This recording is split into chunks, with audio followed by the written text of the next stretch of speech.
বিসমিল্লাহির রহমানির রহিম। লাখ লাখ শুকুর সেই মহান রব্বুল আলামিনের, যিনি আমাদেরকে দয়া করে সুযোগ করে দিয়েছেন পবিত্র জুমার দিনে জুমার নামাজ আদায় করার জন্য। সম্মানিত আশিক রাসূলের দরবার শরীফের প্রতিটা কাজই একটা ইবাদত, যে ইবাদতের মাধ্যমে আল্লাহকে লাভ করা যায়। মনে রাখবেন, আমরা যেমন ইউনিভার্সিটিতে লেখাপড়া করার জন্যে কয়েকটা বিষয় থাকে, সব বিষয় পাশ করলে তখন পাস হয়। সাধনা জীবনে মঞ্জিলে মকসুদে পৌঁছার জন্যে মানুষের এইরকম অনেকটি সাবজেক্ট থাকে।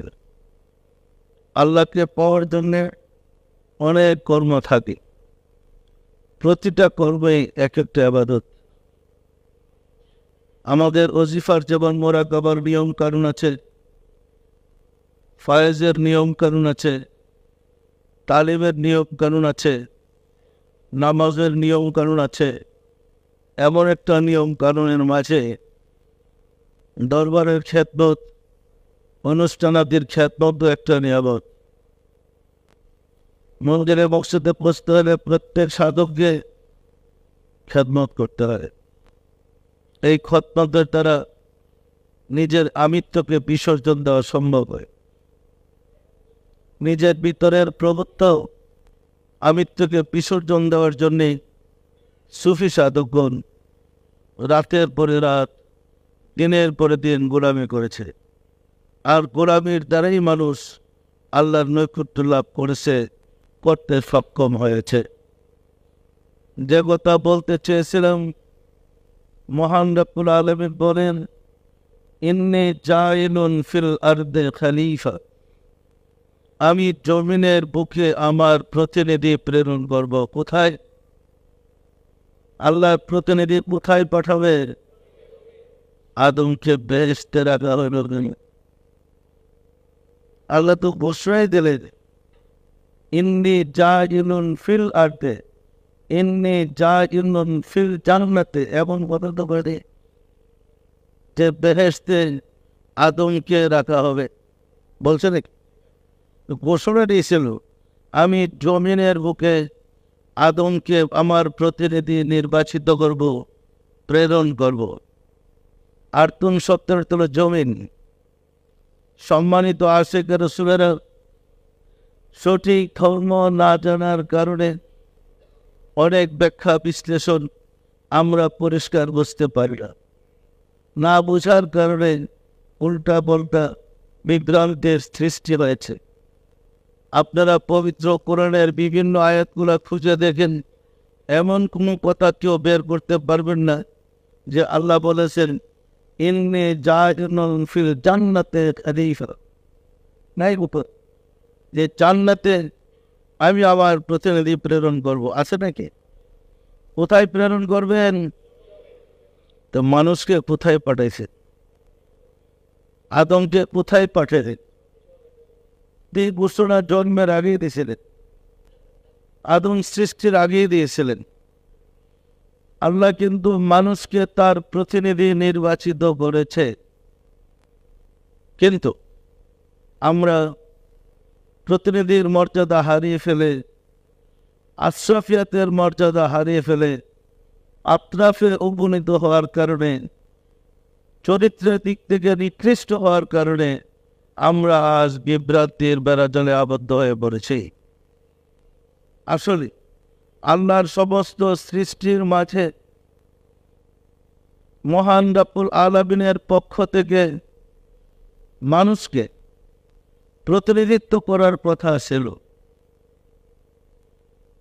মানুষ সমগ্র সৃষ্টির উপরে প্রভুত্ব করবে, তার জন্যই মানুষকে সৃষ্টি করা হয়েছিল। আর আমরা সেই রাস্তা হারিয়ে ফেলার কারণে আল্লাহ থেকে এত বেশি দূরে সরে পড়েছি, জিজ্ঞাসা করলে আল্লাহকে কি দেখা যায়? সরাসরি আমরা অস্বীকার করতে দ্বিধা করব না। জিজ্ঞাসা করলে আল্লাহকে কি পাওয়া যায়? অস্বীকার করতে আমরা দ্বিধা করব না। সম্মানিত আশিকে রাসূলেরা, একটা নিকৃষ্ট কুকুর তার মালিককে চেনে, মালিকের পরিবার পরিজনকে চেনে, মালিকের নিকট আত্মীয় স্বজনকে চেনে। চেনে না চেনে না? আমরা মানুষ, আমরা কি আমাদের মালিককে চিনি? আমরা কি আমাদের মালিককে দেখেছি? মালিকের নৈকট্য লাভকারী কারা, আমরা তাদেরকে চিনি? কি মানুষ হইলাম? তাহলে তো আমরা কুকুরের চেয়ে খারাপ। এই কারণে তো আল্লাহ বলেছে পালহুম আদাল উলাইকা হুমুল কাফিরুন, এরা পশু না, তার চেয়েও নিকৃষ্ট যারা আল্লাহ থেকে গাফেল। একটা কুকুর তার মালিককে চেনে, তার মালিককে চেনে, মালিকের পরিবার পরিজনকে চেনে, মালিকের আত্মীয় স্বজনকে চেনে, কিন্তু আশরাফুল মাখলুকাত হয়ে তার মরিবকে চেনে না। বেহেশতে যাইবার জন্য পাগল হয়ে গেছে, সওয়াবের জন্য পাগল হয়ে গেছে, কিন্তু মালিককে চেনে না। আপনি যদি মালিককে না চেনে ইবাদত করেন, মাইনা কে দেবে? কিনা আপনার বিনিময় দেবে? আপনি তো মালিককে চেনেনই না। সুতরাং ইবাদত করবার পূর্ব শর্ত মালিককে খুঁজে বের করেন, মালিকের পরিচয় লাভ করেন। মালিককে না পেয়ে ইবাদত করলে মনে রাখবেন, যারা গল্পই করছেন মূলত আমরা আল্লাহ থেকে বিচ্ছুত। ফলে বিশ্বের মুসলমানদের দিকে তাকায় দেখেন, এই গর্বকারী মুসলমানদের পতন কিভাবে হচ্ছে।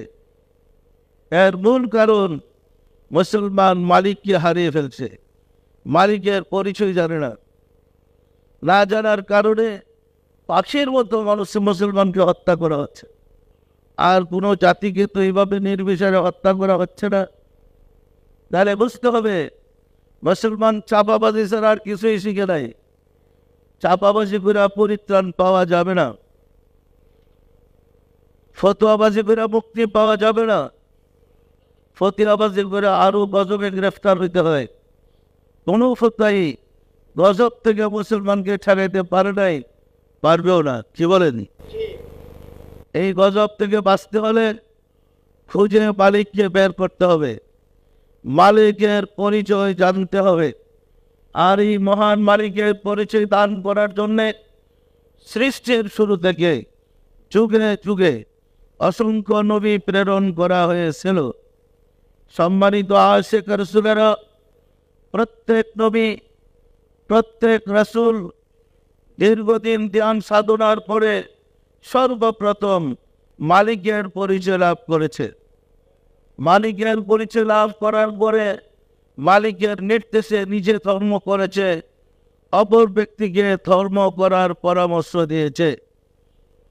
আমরা মালিকের পরিচয়ের প্রয়োজন মনে করি না, মালিকের দরকার আছে চিন্তা করি না, মালিককে পাওয়ার প্রয়োজন করি না। কি মনে করেন? মালিককে পাওয়ার প্রয়োজন মনে করি। আমরা কিন্তু মালিককে ছেড়ে দিয়ে বিপদগামী হয়ে পড়েছি। ফলে ইবাদত বন্দেগী যতই করি বা করেন, আমরা কিন্তু পথভ্রষ্ট।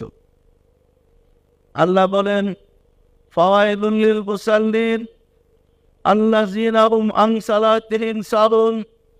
ওই সমস্ত মুসল্লিদের জন্য ওয়াইল দুজক, যারা নামাজকে খেল তামসার বাহানা বানিয়ে বসছে। আজ সমাজের দিকে তাকিয়ে দেখেন, মহল্লায় মহল্লায় মসজিদ ভর্তি, মুসল্লি ভর্তি, কিন্তু জিজ্ঞাসা করেন মালিকের পরিচয় জানেন? আর খবর নাই। মালিক ছেড়ে নামাজ পড়লে লাভ কি? আমরা কার অনুসরণ করি? কে আমাদের মালিক?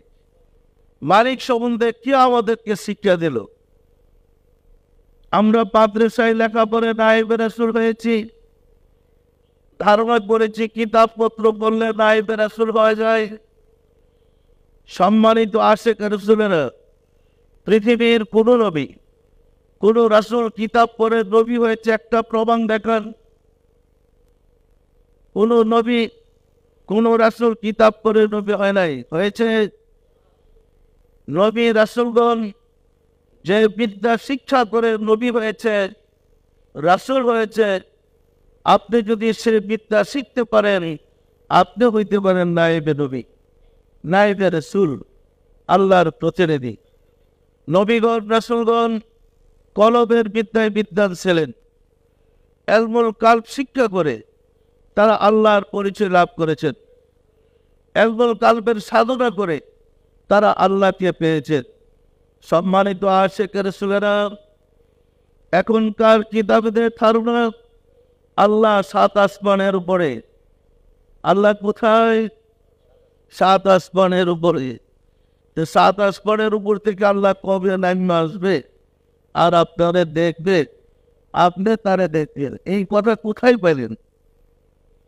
আল্লাহ বলে, ওয়াল্লাহি আলা কুল্লি শাইইন মুহিত, আমি সর্বত্র বিরাজমান। আরো পরিষ্কার ভাষায় ঘোষণা করেছেন, ওয়াফি আনফুসিকুম আফালা তুবসিরুন, তোমার মাঝে আমি বিরাজ করি, তুমি কি আমাকে দেখো না? ওয়া হুয়া মাকুম আইনামা কুনতুম, তুমি যেখানে আমি মাওলা সেখানে। নাহনু আকরাবু ইলাইহি মিন হাবলিল ওয়ারিদ, তোমার শাহরগের চেয়ে আমি মাওলা নিকটে। আল্লাহ বলে, হে মানুষ, আমি তোমার ভিতরে। মানুষ তালাশ করে 7 আসমানের উপরে, মুসলমান তালাশ করে 7 আসমানের উপরে। পাওয়া যাবে মালিককে? মালিক হারা মানুষ, মানে অভিভাবক হারা মানুষের কোনো অভিভাবক আছে? মুসলমানদের কোনো অভিভাবক নাই। না থাকার কারণে গজবের পর গজব আল্লাহর পক্ষ থেকে নাজিল হয়েছে। সত্য কথা, বাস্তব কথা কেউ জানেও না, শিখেও না, বুঝতেও চেষ্টা করে না। কেন মুসলমানদের উপরে এত গজব? কেন মুসলমান জাতির উপর আল্লাহ এবং রাসূলের দর্শন দুষ্ট? মুসলমানদের মালিককে হারিয়ে ফেলেছে। একটা কুকুর মালিককে চেনে, কিন্তু মুসলমান তার মালিককে চেনে না। একটা নিকৃষ্ট পশু তার মনিবকে চেনে, কিন্তু মুসলমান তার মনিবকে চেনে না। চিনি আমরা? বলেন, মালিককে দেখেছি? যদি কেউ সাধনা করে দেখেই বলে, তার বিরুদ্ধে শুদ্ধ আওয়াজে শুরু হয়ে গেল নাউজুবিল্লাহ। তার বিরুদ্ধে যত অভিযোগ, যত ফতোয়া, সে কেন মালিককে দেখলো? সে কেন মালিকের পরিচয় পাইল? সম্মানিত আশিক রাসূলেরা, পরিত্রাণ পেতে হলে নবী রাসূলদের অনুসরণ করতে হবে। নবী রাসূলদের অনুসরণ করতে হলে আমাদের গোড়ায় যেতে হবে। নবী রাসূলগণ কোন পদ্ধতিতে ধর্ম কর্ম করে রাসূল হয়েছিলেন? নবী রাসূলগণ নির্জনে ধ্যান করে কলবের বিদ্যায় বিদ্বান হয়ে আল্লাহকে পেয়েছিলেন। সত্য না মিথ্যা বলেন?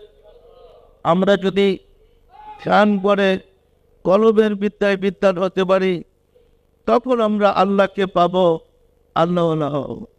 আর কলবের বিদ্যা হারানোর কারণে, কিতাব সর্বস্ব হয়ে পড়ার কারণে আমরা হয়ে পড়েছি বিপদগামী, পথভ্রষ্ট। ধরে বসেছি নামাজ, ধরে বসেছি রোজা। ইমান গেল কোথায়? ইমান আমাদের কোথায়? আপনার আমার রাসূলের কথাই স্মরণ করেন। 40 বছর বয়সে রাসূল নবুয়ত লাভ করেছিলেন। নবুয়ত লাভের 12 বছর পরে রাসূল সাল্লাল্লাহু আলাইহি ওয়াসাল্লাম মেরাজ গিয়েছিলেন। সত্য না মিথ্যা বলেন তো? তাহলে হিসাব করলে আমরা দেখতে পাবো 52 বছর বয়সে রাসূল সাল্লাল্লাহু আলাইহি ওয়াসাল্লাম মেরাজ গিয়েছিলেন। মেরাজ যাওয়ার পরে আল্লাহর রাসূল আল্লাহর কাছ থেকে নির্দেশ পেয়েছিলেন, বিধান পেয়েছিলেন নামাজের, রোজার ইত্যাদি। সম্মানিত আশিক রাসূলেরা, তাহলে রাসূল সাল্লাল্লাহু আলাইহি ওয়াসাল্লাম 52 বছর বয়স থেকে নামাজ শুরু করেছেন, আর আমরা নামাজ শুরু করেছি 7 বছরের বয়স থেকে।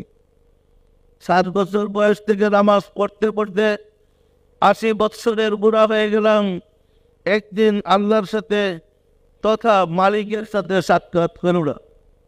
আল্লাহ রাসূল মেরাজকে আমাদের জন্য যে বিধান এনে দিয়েছিলেন, বিধানের শর্ত ছিল আসসালাতু মিরাজুল মুমিনিন, নামাজ হয়েছে মুমিন ব্যক্তির জন্য মিরাজ।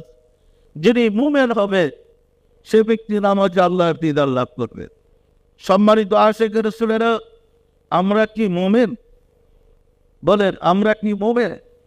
আমরা যদি মুমিন হই নামাজে মিরাজ, আর যদি মুমিন না হয় আমরা মালিক হারা, আমরা পশুর চেয়ে নিকৃষ্ট। চাপাবাজি করে লাভ নাই। নায়েবে রাসূল, এই ফাও নায়েবে রাসূলের কোনো মূল্য নাই। নায়েবে রাসূলের গোষ্ঠী বাইরা সাফ করে ফেলেছে। সুতরাং যে পর্যন্ত রাসূলকে না পাবেন, যে পর্যন্ত আল্লাহকে না পাবেন, সে পর্যন্ত নায়েবে রাসূল হওয়া, আল্লাহওয়ালা হওয়ার প্রশ্নই আসে না। সম্মানিত আশিক রাসূলেরা, আমরা গল্প করে বলি সাহাবায়ে কেরামদের কথা, যে সবচেয়ে বেশি সম্মানিত সাহাবায়ে কেরামরা। রাসূলের পরে সাহাবাদের মর্তবা বেশি। আমরা গল্প করতে দ্বিধা করি না। সাহাবাদের পায়ের ধুলি করার সমানও অলি আল্লাহরা নয়, বলি না। আমরা কিন্তু গল্প করি। আমরা কি একবার ভেবে দেখেছি সাহাবায়ে কেরামগণ কে কি কিতাব পড়ে সাহাবী হয়েছে? সাহাবী শব্দের হলো সাথী বা সঙ্গী, যারা রাসূলের সহবত লাভ করেছে, যারা রাসূল সাল্লাল্লাহু আলাইহি ওয়াসাল্লামকে দেখেছে, যারা রাসূলের সংসর্গে ছিল, যারা রাসূলের সহবত লাভ করেছে, তাদেরকে সাহাবী বলে। সাহাবীদের মাঝে হযরত আশিক রাসূল হযরত বিল্লাল একজন কৃতদাস গোলাম ছিল, তিনিও সাহাবী এবং অধিক মর্যাদা সম্মানের অধিকারী। সাহাবাদের মর্যাদাটি কিতাবের কারণে হয়েছে। কি বলেন, কিসের কারণে? রাসূলের সহবত লাভ করার কারণে, না ঠিক কিতাবের সহবত লাভ করার কারণে। যারা কিতাবের সহবত লাভ করেছেন, আপনাদের মর্তবা জিরো। এই জিরোতে থেকে গল্প করে লাভ নাই। সাহাবীর মর্তবা লাভ করতে হলে রাসূলের সহবতে যেতে হয়। ওলি আল্লাহদের সহবত লাভ করে মুমিন হইতে হয়, চরিত্রবান হইতে হয়। সম্মানিত আশিক রাসূলেরা, দুর্ভাগ্য হলেও সত্য কথা বলতে হয়। আল্লাহ জমিনের কাছে, পাহাড় পর্বতের কাছে কোরআন নাজিল করে নাই।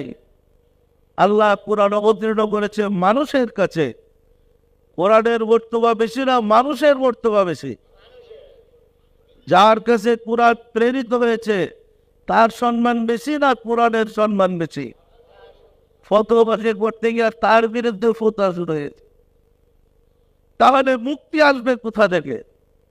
সম্মানিত আশিক রাসূলেরা, যদি আমাদেরকে প্রশ্ন করা হয় ঈসা আলাইহিস সালামের মায়ের নাম কি, গর্ব করে আমরা বলবো হযরত মরিয়ম আলাইহিস সালাম। বলবো না বলবো না? আর যদি প্রশ্ন করা হয় হযরত মুহাম্মদ সাল্লাল্লাহু আলাইহি ওয়াসাল্লামের পিতা ও মায়ের নাম কি বলবো? পিতার নাম আব্দুল্লাহ, মায়ের নাম আমেনা। বলবো না বলবো না? হযরত গেল কোথায়? আলাইহিস সালাম গেল কোথায়?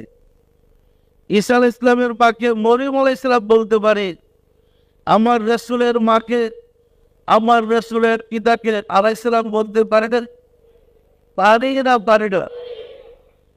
আমরা বলি না এই কারণে যে আমাদের ধারণা রাসূল সাল্লাল্লাহু আলাইহি ওয়াসাল্লামের মা এবং বাবা মুসলমান ছিলেন না।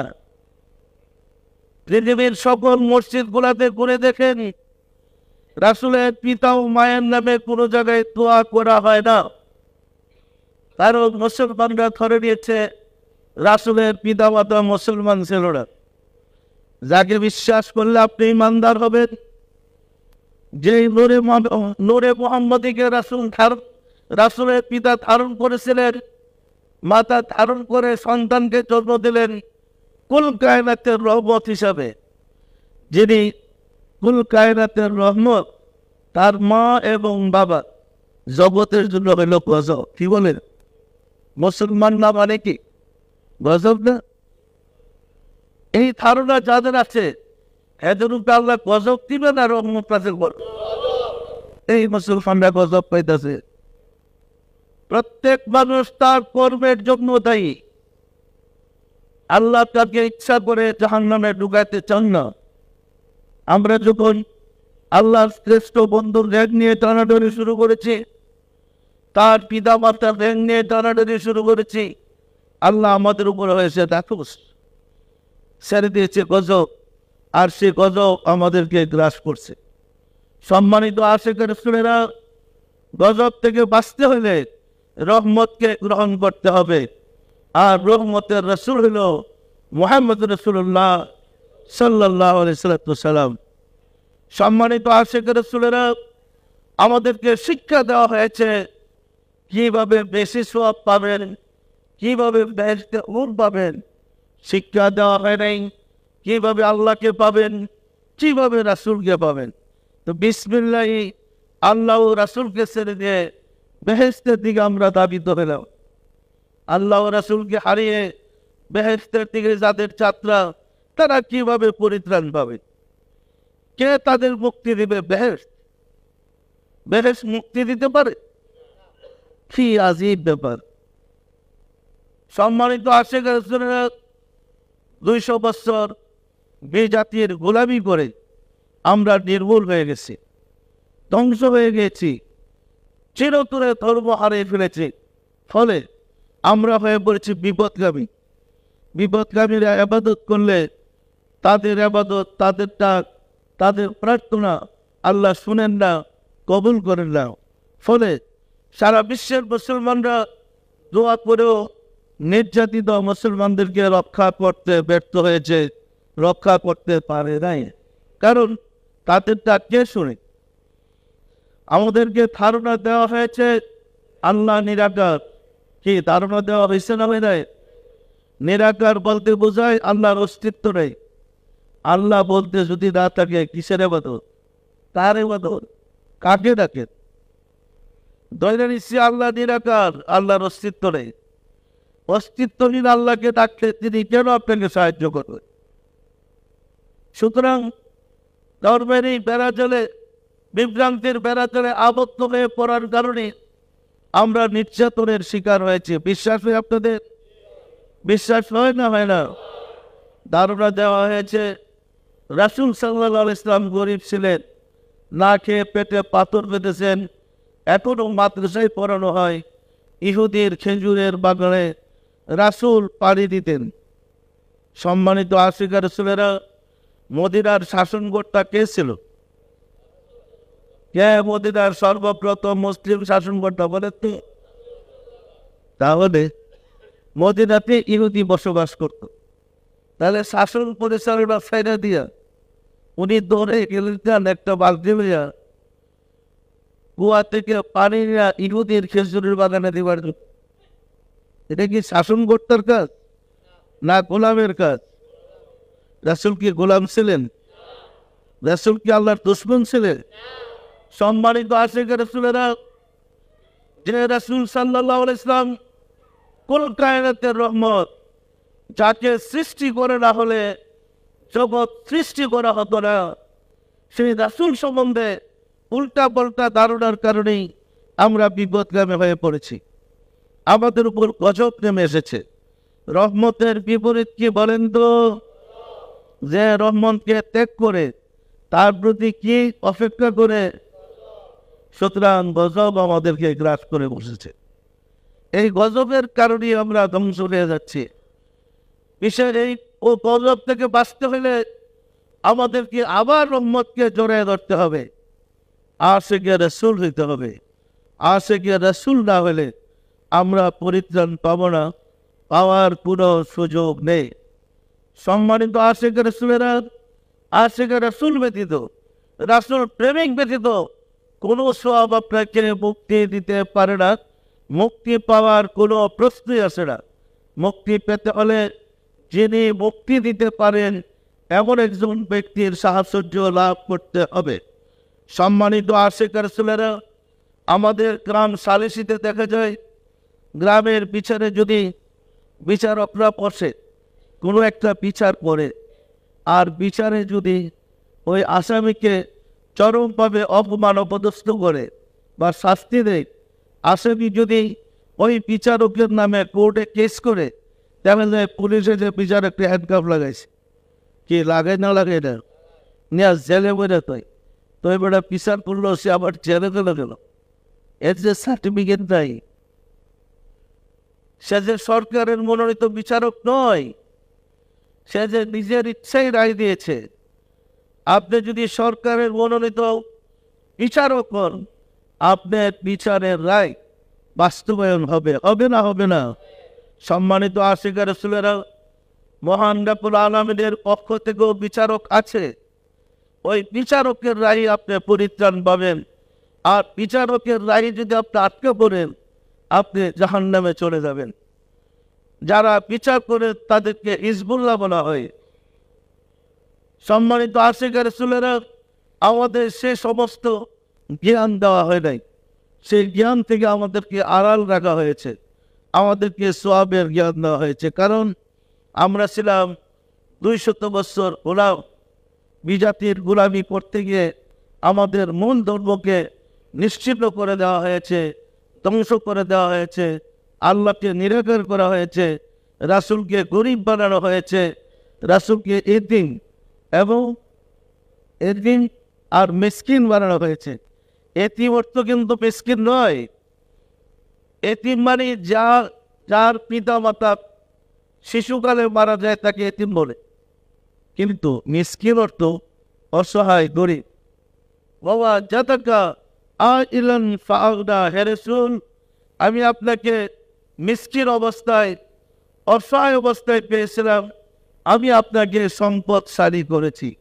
সম্পদশালী অর্থ কি গরিব? কোরআন আল্লাহ পরিষ্কার ঘোষণা করেছে। অন্যত্র আল্লাহ কোরআনে ঘোষণা করেন, আকিমুস সালাত ওয়া আতুজ যাকাত, হে রাসূল, সালাত কায়েম করেন, যাকাত আদায় করেন। একজন গরিব মিসকিনের উপরে যাকাত ফরজ। একজন মানে মিসকিনের উপর কি যাকাত ফরজ? রাসূলের উপর তো যাকাত ফরজ ছিলেন। সম্মানিত আশিক রাসূলেরা, এই ভুল ব্যাখ্যা, ভুল তত্ত্ব আমাদেরকে ধর্ম থেকে দূরে সরিয়ে দিয়েছে। মূল থেকে আমরা বিচ্যুত হয়ে পড়েছি। ফলে ভুল ইবাদত করে, মালিক ছাড়া ইবাদত করে আমরা শাস্তির যোগ্য অপরাধ করতেছি। আপনাকে যদি কোনো কোম্পানিতে কিংবা ব্যাংকে চাকরি দেওয়া হয়, ক্যাশিয়ারের নিয়োগ দিলে আপনি ক্যাশে বসেন, তখন সারাদিন টাকা গোনের আর হিসাব করে মাইনা মাসে মাসে পাবেন না পাবেন না? আর বিনা চাকরিতে অ্যাপয়েন্ট ছাড়া ব্যাংকের ক্যাশে যদি হাত দেন, বুঝতে তো পারেন বাইকে কি আছে, কিছু আছে না নাই? ওই রকম আবাদত করেন না, বাইকে কিছু আছে। আগে কার নির্দেশে আবাদত করে পরিত্রাণ পাবে? খুঁজা মালিক বাইর করলে, খুঁজা মালিক ছাড়া আবাদত করলে, মালিক যখন আবাদত করলে পরিস্থিতি খারাপ, মালিককে তালাশ করতে হবে। সম্মানিত আশিক রাসূলেরা, যাদের উপরে আল্লাহর পক্ষ থেকে গজব এসে ধ্বংস করতেছে, এরা কি আবাদত কম করে? আমাদের পশ্চিমে যারা অবস্থান করতেছেন, নামাজ রোজা কম করে, এই মরিচ ডলা কেন গজব নাজিল হচ্ছে? কেন দোয়া কবুল হচ্ছে না? তালাশ করে দেখেন, এমন একটা কিছু আছে। খুঁজে যদি মূল জিনিস বাইর করতে না পারি, কোথায় বিশ্রে বাইর করতে না পারলে, অপারেশন করে পচনা সরাইতে পারলে সঠিক ধর্ম আমাদের পালন হবে না। আসলে ঘা ঢুকেছে আমাদের কলবে, আমাদের অন্তরে। ইমান থেকে মানুষের কলবের ভিতরে, ইমান মাথার ভিতরে থাকে না, কিতাবের ভিতরে থাকে না। ইমান থাকে মানুষের কলবে। আমরা মুসলমানেরা কলবে ছিঁড়ি না। কলব কোথায় কোনো খবরে নেই। কলব কাকে বলে তাও বোঝে না। সুতরাং কলব থেকে দূরে সরে যাওয়ার কারণে আমরা বিপদগামী হয়ে পড়েছি। আল্লাহ বলেন, ফাওয়াইলুল লিল কাসিয়াতি কুলুবুহুম মিন যিকরিল্লাহ, উলাইকা ফি দালালিম মুবিন। যার কলবে আমার জিকির জারি নাই, সে প্রকাশ্য গুমরাহির মাঝে ডুবে আছে। আল্লাহ বলে যার কলবে জিকির জারি নাই সে পথভ্রষ্ট। আর আমরা বলি যার জুব্বা পাগড়ি নাই সে পথভ্রষ্ট, যার দাড়ি টুপি নাই সে পথভ্রষ্ট। তো পথভ্রষ্ট কে আর কে না সেটা কি আমরা জানি না আল্লাহ জানে? আল্লাহ বলেন যার কলবে জিকির জারি নাই সে বিপদগামী। বুকে হাত দিয়ে দেখেন কয়জনের কলবে জিকির আছে। যদি কলবে জিকির না থাকে যত আবাদত করুন সব গুল্লাই যাবে। কলব ছাড়া আবাদত আল্লাহর কাছে পৌঁছবে না। নবীগণ কলমের বিদ্যা শিক্ষা দিয়েছিলেন, কিতাবের বিদ্যা নয়। যে রাসূল কুল কায়নাতের সর্দার, তিনি নিজের নামটা পর্যন্ত লিখতে পারতেন না, তিনি টিপ দিয়ে সই করতে হয়েছে। আপনি রাসূলের স্বাক্ষরটা দেখেন, আংটির মধ্যে খোদাই করা লেখা মুহাম্মদ রাসূলুল্লাহ সাল্লাল্লাহু আলাইহি সাল্লাম। কিছু লিখে দিলে, চিঠিপত্র লিখে দিলে উনি ওই স্বাক্ষর দিতেন আংটি দিয়ে, শিলমোহর দিয়ে। শিলমোহর ছিল আংটি। সম্মানিত আশিক রাসূলেরা, যিনি নূরের বিদ্যায় বিদ্যান, যাকে নূর দ্বারা আলোকিত করেছে, তিনি কেন কাগজের বিদ্যা, কালির বিদ্যা পড়বে? আছে কোনো কারির দরকার? নবীগণ, রাসূলগণ যারা কলমের বিদ্যায় বিদ্যান, তারা কিন্তু নূরের আলো দ্বারা আলোকিত। এই কারণে তাদের কালির বিদ্যা জানার কোনো প্রয়োজন হয় না।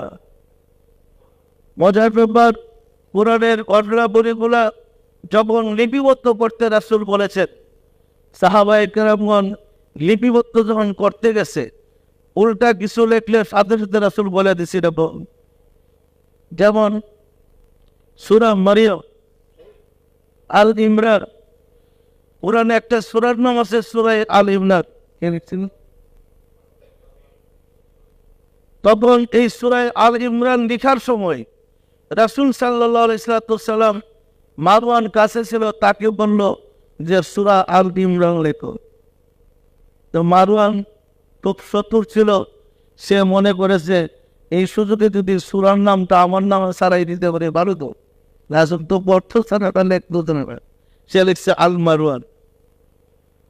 রাসূল বলছে লেখো আল ইমরান, সে লিখছে আল মারওয়ান, তার নাম তো মারওয়ান। রাসূল বলল কি লেখছে? তো ইয়া রাসূলুল্লাহ আল ইমরান লিখেছি। তো রাসূল বলল এই কাগজটা দেওয়া। কাগজ দেওয়ার পরে ওই যে যেখানে মারওয়ান লেখছে তার নামে সূরা, উনি পবিত্র আঙ্গুল মুবারক এই কাগজটার উপরটা চালেন, দেখে যে আঙ্গুল ওইখানে গিয়ে আর চলে থেমে গেছে। বিষয়টি কি আপনারা বুঝতে পারছেন? কারণ উনি নূরের আলোতে আলোকিত, নূরের আলো দিয়ে দেখতেছে লেখছে মারওয়ান, সে পড়তেছে আবার আল ইমরান। কি শয়তান কি দেখে! পর মুহূর্তে যখন উমর ঢুকছে, আরো সাহাবারা ছিলেন, রাসূল বলেন দেখেন তো কি লিখছে মারওয়ান, ওইটা দেব আগা, কারণ জীবনটা খোয়াইব। বিষয়টা কি বুঝতে পারছেন?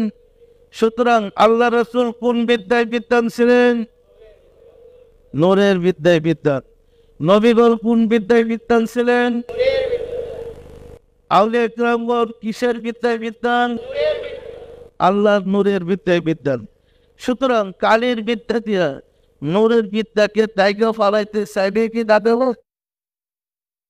নূরের বিদ্যা তো অন্ধকারকে দূর করে, আর কালের বিদ্যা তো আলোকে আরো অন্ধকার করে দেয়। সত্য না মিথ্যা বলেন তো? সম্মানিত আশিক রাসূলেরা, এই কারণেই আমাদেরকে কলমের বিদ্যায় যেতে হবে শান্তি পেতে হলে। যেহেতু আল্লাহ নূরময় সত্তা, নূরের বিদ্যা জানা ব্যতীত, নূরের বিদ্যা লাভ করা ব্যতীত আপনি নূরের আল্লাহকে দেখার কোনো সুযোগ হবে না। আল্লাহকে দেখতে হলে নূরের বিদ্যা শিক্ষা করতে হবে। অতীতের নবীগণ, রাসূলগণ, আউলিয়া কিরামগণ প্রত্যেকেই নূরের বিদ্যায় বিদ্যান ছিলেন বিধায় তারা আল্লাহকে সিনায় ধারণ করতে সক্ষম হয়েছে। আর তাদের সাথে বলা হয়েছে আল মুমিনু আকরাম উম্মাতুন মিনাল কাবাতি, মুমিন ব্যক্তিগণ কাবা ঘরের চেয়েও অধিকতর সম্মানিত। কতটা বিশ্বাস হয়? কিন্তু রাসূলের হাদিস, আল মুমিনু আক্রামাপু হুরমাতুম মিনাল কাবাতি, মুমিন ব্যক্তিগণ কাবা ঘরের চেয়ে অধিকতর সম্মানিত। অন্য হাদিস আছে কুলুবুল মুমিনিনা আরশুল্লাহ, মুমিনের হৃদয় আল্লাহর আরশ। তো যে ব্যক্তি কাবা ঘরের চেয়ে অধিকতর সম্মানিত, তার মর্তবা বেশি না কাবা ঘরের মর্তবা বেশি? বলেন তো। সম্মানিত আশিক রাসূলেরা, দেখেন কি মজার ঘটনা ঘটলো। কিতাবেতে কথা পাইবেন না, শব্দ গায়েব। এদের মধ্যে পীরের দিনের কিতাব গায়েব রয়েছে। বলকের বাদশাহ ইব্রাহিম আদহাম নিয়ত করেছিলেন, আমি কাবাগর জিয়ারতে যাব, এবং একাধারে 14 বছর পায়ে হেঁটে এক কদম হাঁটতেন, 2 রাকাত নফল নামাজ পড়তেন, এক কদম হাঁটতেন, 2 রাকাত নফল নামাজ পড়তেন। এইভাবে 14 বছরে কাবাগর জিয়ারতে গিয়ে উপস্থিত হইলেন, অর্থাৎ হেরেম শরীফে গিয়া পৌঁছলেন। পৌঁছার পরে থেকে আশ্চর্য, হেরেম শরীফে কাবাগর উপস্থিত নাই। সেজদায় লুটায় করে কাঁদতে শুরু করলো, দয়াময় খুদা, আমি না জানি কি বিয়াদবি করেছি, যার ফলে আমি কাবাগর দেখছি না, আমার দৃষ্টিতে কাবাগর আসছে না। গাইবি আওয়াজ হলো, এলহাম হলো, হে ইব্রাহিম ইবনে আদহাম, অপেক্ষা করো, তুমি দেরি করো। তিনি জানতেছিলেন কিসের জন্যে। এলহাম হলো, হে ইব্রাহিম আদম, কাবাগর হজরত রাবিয়া বসরিকে রিসেপশন করার জন্য গিয়েছে। রাবিয়া বসরি হজ করার জন্য নিয়ত করেছিল, আমি কাবাগরকে পারেছি তাকে সম্মান করে আগিয়ে দিয়ে আসতে। কারণ রাবিয়া বসরি আমার বন্ধু, বন্ধুকে সম্মান করা বন্ধুর কর্তব্য। আর কাবাগর আমার সৃষ্টি, কাবাগরকে নির্দেশ করেছি আমার বন্ধুকে সম্মান করে নিয়ে আসো, অপেক্ষা করো, কাবাগর আসতে। কিছুক্ষণ পরে রাবিয়াও হাজির, কাবাগরও হাজির। ইব্রাহিম আদম জিজ্ঞাসা করলেন, হে রাবিয়া, তুমি কি গন্ডগোল বাজায় দিলে? তুমি এটা কি করলে? রাবিয়া জিজ্ঞাসা করলেন, আপনি কিসের জন্য আসছিলেন? উভয় উভয়কে চিনতেন। বললেন, আমি কাবার জিয়ারতে আসছিলাম। রাবিয়া বলেন, আমি কাবার মালিকের জিয়ারতে আসছিলাম। সুতরাং মালিক আমার সম্মান করার জন্য কাবাকে পাঠিয়ে দিছে। আপনি তো কাবার জিয়ারতে আসছেন, মালিকের জিয়ারতে আসেন। সম্মানিত আশিক রাসূলেরা, তাজকিরাতুল আউলিয়াতে ঘটনাটা আছে, দেখেন আছে না নাই? এখন বলেন, রাবিয়ার মর্তবা বেশি না কাবাগরের মর্তবা বেশি? হানাতে মাসে নেক্সবন্দি মুজাদ্দিদিতে আছে হযরত মুজাদ্দিদ আল ফিসানি রাহমাতুল্লাহ আলাইহি বারংবার আল্লাহর কাছে প্রার্থনা করেছিলেন হজে যাওয়ার জন্য, পারমিশন হইল না। আল্লাহর পারমিশন পান নাই। ওনার মন বেকুল হয়ে গেছে হজে যাওয়ার জন্য, কিন্তু পারমিশন পান নাই। একদিন উনি মুরাকাবায় বসা, মাগরিবের নামাজের পরে, এমন সময় দেখেন সমস্ত জিন এবং ইনসান তাকে ক্যাপলা করে সেজদা করতেছে। উনি মুরাকাবা ছেড়ে দিয়ে তোবাস্তা ফিরে অজু করে আবার এসে বসলেন, দেখে ঠিকই জিন ইনসান তাকে সেজদা করতেছে। পরপর 3 বার এই ঘটনা ঘটার পরে হযরত মুজাদ্দিদ আল ফিসানি আল্লাহর কাছে সেজদায় পড়ে কাঁদতে শুরু করলেন, দয়াময়, আমি এগুলো কি দেখছি? আমি কি তাহলে বিপদগামী হয়ে গেলাম? এলহাম হলো, হে মুজাদ্দিদ আল ফিসানি, আপনি তো আমার হাবিব, আপনি তো আমার দুস্থ, আপনি না হজে যাইবার নিয়ত করেছেন? আমি কাবাগরকে নির্দেশ করেছি আপনার জিয়ারতে হাজির হওয়ার জন্য। এখন কাবা আপনার জিয়ারতে হাজির। বিশ্বের যত মুসলমান কাবাতি শরীফতি আল্লাহু আকবার বলে আপনি দেখছেন, আপনাকে কেবলা করে তারা নামাজ পড়তেছে। আসলে তারা কাবাকে কেবলা করেছে, যেহেতু কাবা আপনার সামনে উপস্থিত, আপনি দেখতেছেন আপনাকে কেবলা করে নামাজ হচ্ছে। তারপরে তিনি মুরাকাবা ছেড়ে দিয়ে খাদেমকে ডেকে বললেন, বাবা, এই জায়গাটুকুকে একটা ওয়াল করে দেবো, দাগ দিয়ে দিলেন 25 ফিট বাই 30 ফিট। এখনো সেরহান শরীফে গেলে পাঞ্জাবের দেখতে পাবেন ওই জায়গাটার নাম বাইতুল কাবা, 25 ফিট বাই 30 ফিট জায়গাটা। সম্মানিত আশিক রাসূলেরা, তাহলে সেরান শরীফে কিভাবে কাবা আসলেন?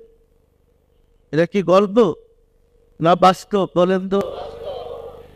সম্মানিত আশিক রাসূলেরা, কাবা ঘরের চেয়ে অধিকতর সম্মানিত আল্লাহর বন্ধু এবং আল্লাহর দোস্তগণ।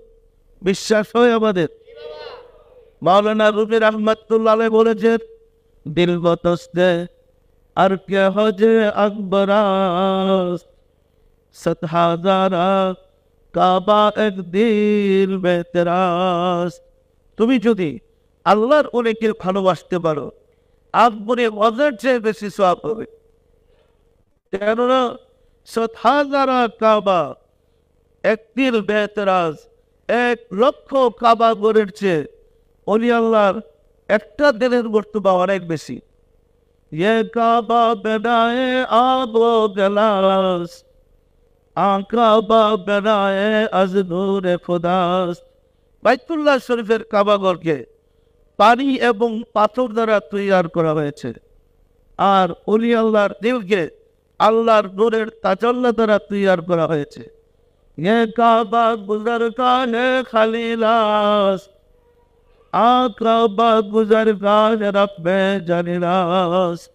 বাইতুল্লাহ শরীফের কাবাঘরকে হযরত ইব্রাহিম খলিলুল্লাহ নির্মাণ করেছে পাথর আর পানি দ্বারা, আর তার ভিতরে ইব্রাহিম আলাইহিস সালাম বসবাস করতেন। আর মুমিন লোকের দিল কাবাকে আল্লাহ নিজে সৃষ্টি করেছেন তার নূরের দ্বারা, এবং আল্লাহ তার ভিতরে অবস্থান করেন। বিশ্বাস হয়? তাই তো মহান রব্বুল আলামিন আদমকে সৃষ্টি করে বলেছিলেন, নাফাততু ফীহি মিন রূহি, অর্থাৎ আদমের ভিতরে তার রূহকে ফুঁকে দিয়েছিলেন, দিয়ে বলেছিলেন ফাসজুদু লি আদম, এই ফেরেশতারা আদমকে সেজদা করো। ফেরেশতারা যখন আদমকে সেজদা করেন, তখন আল্লাহ কোথায় ছিলেন? আরশুল্লাহর মধ্যে বসেছিলেন। কোথায়? আরশুল্লাহ। আরশুল্লাহ কোথায়? আদমের কলবে। আরশুল্লাহ কোথায়? আল্লাহ আদমের কলবে বসাছিলেন। সমস্ত ফেরেশতারা আল্লাহকে সেজদা করলেন। যে সেজদা করে নাই, আল্লাহ থেকে শয়তান বলে, কাফের বলে আখ্যায়িত করেছে। আদমের সেজদা না করলে ফেরেশতা কাফের হবে না। সে ফেরেশতাদের নেতা ছিল, আল্লাহকে সেজদা না করার কারণে কাফের। কি বলেন? সম্মানিত আশিক রাসূলেরা, রাস্তাটা আল্লাহ পরিষ্কার করে দিয়েছে। যুগের পরে যুগ নবী রাসূল পাঠের শিক্ষা দিয়েছে, কিন্তু বেধর্মীদের ষড়যন্ত্রের কারণে আর সধর্মীদের অজ্ঞতার কারণে হেদায়েতের রাস্তা থেকে আমরা দূরে সরে পড়েছি। কিতাব মানুষকে হেদায়েত করতে পারে না, কোনো যুগে পারে না, কোনো যুগও পারবো না। কারণ যে কিতাব পড়ে সে যে হেদায়েত পায়। কিতাব লাভ করতে হলে কিতাবের মধ্যে আমরা কিছু জ্ঞান পাবো, কিতাব পড়ে আমরা পণ্ডিত হতে পারবো, কিন্তু মুমিন হব না। মুমিন হওয়ার জন্য, আল্লাহ হওয়ার জন্য, আল্লাহর চরিত্রের চরিত্রবান হওয়ার জন্য ওলি আল্লাহদের বিদ্যান হইতে হবে। সম্মানিত আশিক রাসূলের, কিতাব তো আমিও পড়েছিলাম, কিতাব পড়েই তো নায়েবে রাসূল হয়েছিলাম, কিতাব পড়েই তো আরবেদের ইমাম হয়েছিলাম, কিতাব পড়ে তো পেকল রেজিমেন্টের রিলিজিয়াস টিচার ছিলাম। তুই আল্লাহর বন্ধ তো পেলে। তখন কিতাব রেখে চাকরি ছেড়ে দিয়ে আমার মুর্শিদ পীর দস্তগীর সুলতানুল মাশায়েখ সুলতানিয়া মুজাদ্দাদিয়া তরিকার ইমাম শাহ চন্দ্রপুরী রাহমাতুল্লাহ আলাইহির গোলামি শুরু করলাম। গোলামি করে আল্লাহর সন্ধান পেলাম, গোলামি করে আল্লাহ সম্বন্ধে জানতে পারলাম, গোলামি করে রাসূলের পরিচয় পাইলাম, গোলামি করে বুঝতে পারলাম না আমি কুকুরের চেয়ে ভালো। কারণ কুকুর যদি একটা নির্দিষ্ট কুকুর যদি প্রভুকে ছেড়ে পরিচয় পায়, আমি কেন পাবো না? গোলামি করে দেখলাম না, আমি তো পরিচয় পাইলাম, তাহলে আমি কুকুরের চেয়ে ভালো বলতে পারি। সম্মানিত আশিক রাসূলেরা, সাধনা করে ওই পর্যন্ত যে পর্যন্ত খুঁজে মালিককে না পায়। মালিক ছাড়া সাধনা করে পুরো লাভ নেই, কোনো মূল্য হবে না। খালি সওয়াব কামাইতে পারবেন, কিন্তু ফল জিরো, ফল শূন্য। সুতরাং আল্লাহকে পেতে হলে ওলি আল্লাহদের সহবত লাভ করতে হবে। ওলি আল্লাহদের সহবত ব্যতীত আল্লাহর রানু পাবেন না, আল্লাহকে রাসূলকে পাওয়ার কোনো সম্ভাবনা নাই। আসুন রাব্বুল আলামিনের সাহায্য চাই, তিনি যেন দয়া করে আমাদের জন্য তাকে পাওয়ার পথ পরিষ্কার করে দেন। আমিন। আউযু বিল্লাহি মিনাশ শাইতানির রাজীম। বিসমিল্লাহির রহমানির রহিম। আস্তাগফিরুল্লাহ রাব্বি মিন কুল্লি জামবিন ওয়া আতুবু ইলাইহি। আয় আল্লাহ, জীবনভর নফসের খাহিশে, শয়তানের ফেরেবে যত প্রকার গুনাহ করেছে, সমস্ত গুনাহ হইতে তোমার নিকট তওবা করিতেছে। আয় আল্লাহ, দয়া করিয়া আমার তওবা কবুল করো, আমার গুনাহ মাফ করো। লা ইলাহা ইল্লাল্লাহ মুহাম্মাদুর রাসূলুল্লাহ। সবাই দিলের হাত তুলে বলেন আল্লাহ আমিন। আল্লাহ আমিন। ওগো দয়াল মাওলা, দয়াল খোদা, অদম কাঙ্গাল ভিক্ষুকেরা পবিত্র জুমার দিনে জুমার নামাজ পড়লাম, আজকে তালিমার খেদমত করলাম। এর মধ্যে যত ভুল বেয়াদবি করেছে, তওবা করে তোমার শাহী দরবারে জুরহাত করে মাফ চাই। তোমার প্যারা রাসূলের বরকতে আমাদেরকে মাফ করে দাও, আমাদের ইবাদত সমূহ কবুল করে দাও, এর ফজিলত পৌঁছে দাও তাজদার মদিনা সরকার দো আলম হযরত মুহাম্মদ মুস্তাফা আহমদ মুস্তাফা সাল্লাল্লাহু আলাইহি ওয়াসাল্লামের জুড়ে সওয়াব নজর পৌঁছাও। রাসূল পাক সাল্লাল্লাহু আলাইহি ওয়াসাল্লামের সম্মানিত পিতা মাতা দাদা দাদি নানা নানি আল আওলাদ সাহাবাত ওয়াজাই মুতাহিরিন আহলে বাইতিন খুলাফায়ে রাশিদিনদের আবাপাকের জুড়ে সওয়াব নজর পৌঁছাও। খাতুনে জান্নাত মা ফাতেমা রাদিয়াল্লাহু তাআলা আনহা, সাইয়েদনা হযরত ইমাম হাসান, সাইয়েদনা হযরত ইমাম হুসাইন রাদিয়াল্লাহু তাআলা আনহুমা, যাহারা দিন ইসলামের জন্য কারবালার প্রান্তরে শাহাদাত বরণ করে গেল, মাওলা দয়া করে তাদের আরওয়াহ পাকের উপরে সওয়াব নজর পৌঁছাও। সওয়াব নজর পৌঁছালে মাওলা বাবা আদম আলাইহিস সালাতু ওয়াস সালাম হইতে রাসূল সাল্লাল্লাহু আলাইহি ওয়াসাল্লাম পর্যন্ত যত আম্বিয়া আলাইহিস সালাতু ওয়াস সালাম দারুল বাকায় তাশরীফ নিয়েছেন, তাদের আরওয়াহ পাকের উপরে সওয়াব নজর পৌঁছালে মাওলা আমার মুর্শিদ জিরানে পীর দস্তগীর সুলতানুল মশায়েখ সুলতান ইয়া মুজাদ্দাদ ইয়া তরিকার ইমাম সচন্দ্রপুর রহমাতুল্লাহ আলাইহি, তার সহধর্মণি হযরত বড় মা রহমাতুল্লাহ আলাইহি সওয়াব নজর পৌঁছালে মাওলা হযরত খাজা বাহাউদ্দিন নকশবন্দি রহমাতুল্লাহ, মুজাদ্দিদ আল ফিরসানি রহমাতুল্লাহ, খাজা মাইনুদ্দিন চিশতি রহমাতুল্লাহ, বড় পীর আব্দুল কাদের জিলানী রহমাতুল্লাহ, তাদের তরিকার সিলসিলায় যত পীর ওলি গাউস কুতুব তামাম পৃথিবীর মুমিন মুমিনাত যে জগদন্তের কাল পুরেশ্বরে মাওলা দয়া করে তাদের আরওয়াহ পাকের উপরে সওয়াব নজর পৌঁছাও। সওয়াব নজর পৌঁছালে মাওলা আমরা ভিক্ষুকেরা যারা তোমার শাহী দরবারে হাত উঠালাম, আমাদের আপন গর্ভধারিণী মা জননী, জন্মদাতা পিতা মহাভদ্র স্ত্রী, শ্রদ্ধেয় শ্বশুর শাশুড়ি, দাদা দাদি নানা নানি খালু খালা, ছেলে মেয়ে কৃষক বাবা, জয় জগন্নাথ কাল করে সরে মাওলা, দয়া করে তাদের আরো আপাত ধরে সব বসা। আর যারা জগতের বুকে বেঁচে আছে তাদের প্রতি রহমত নাযিল করো মাওলা গো। দয়া করে ঘরে ঘরে আশিকে রাসূল করে দাও।